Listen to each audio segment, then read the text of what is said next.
चाहूंगी किताबों के बारे में कुछ। गुलजार साहब से प्रेरित है ये कविता। मैं गुलजार साहब की ये कविता पढ़ते पढ़ते बस यूं ही सोच रही थी कि एक टाइम हुआ करता था जब हम लोग बहुत सारी किताबें पढ़ा करते थे, जैसे चाचा चौधरी, चंपक, पंचतंत्र। पता नहीं अब वो जमाने कहाँ चले गए, वो किताबें ना जाने कहाँ खो गए। तो उसी के ऊपर मैंने 2 लाइनें लिखी हैं कि एक दौर हुआ करता था, एक दौर हुआ करता था जब उंगलियां यूं खिटपिट नहीं करा करती थी, तब पन्ने पलटे जाते थे, स्याही से लिखे जाते थे।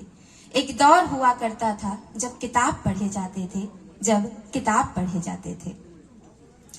वो रंग बिरंगे पन्ने, वो रंग बिरंगे पन्ने, पन्नों से खुशबू का आना, वो रंग बिरंगे पन्ने, पन्नों से खुशबू का आना।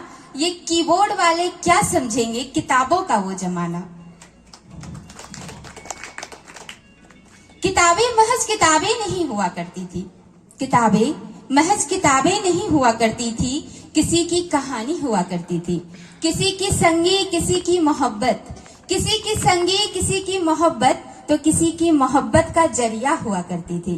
किताब महज किताबें नहीं हुआ करती थी, किताब गुलाब देने का बहाना हुआ करती थी। किताब महज किताबें नहीं हुआ करती थी, किताब किसी की गुल्लक हुआ करती थी।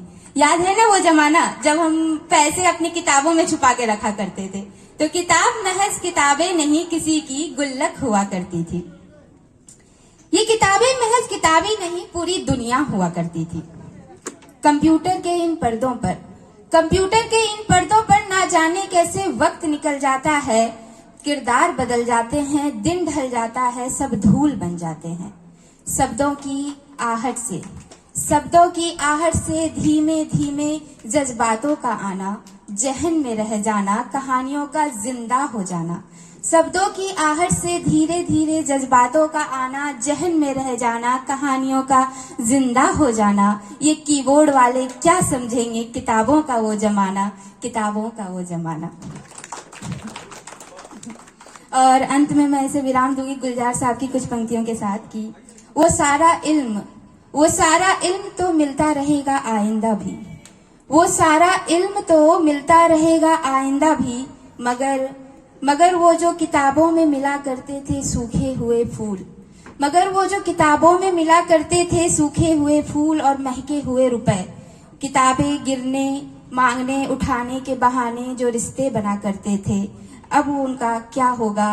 अब वो जमाने लौट कर नहीं आएंगे, अब वो जमाने लौट कर नहीं आएंगे। Thank you. Thank you.